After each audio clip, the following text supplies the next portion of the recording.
In Australia, about 86% of our electricity still comes from traditional fossil fuels like coal, oil and gas, and only 14% comes from renewable energy sources like hydro, wind and solar. However, given that fossil fuels are finite, there is a strong desire to reduce our reliance on non-renewable energy sources, and many households have installed solar panels in recent years. But what happens when the sun isn't shining? To quote an old saying, we need to put some of that energy away for a rainy day, and this is where batteries play a big part.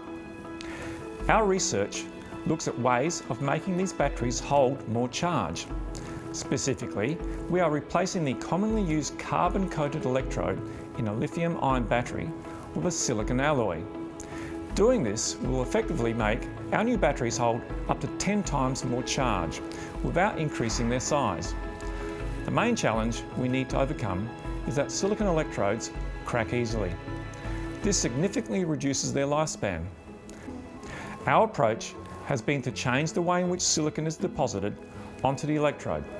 Rather than using a silicon powder mixed with a glue to bind the material together, we create a plasma inside a chamber to deposit the silicon.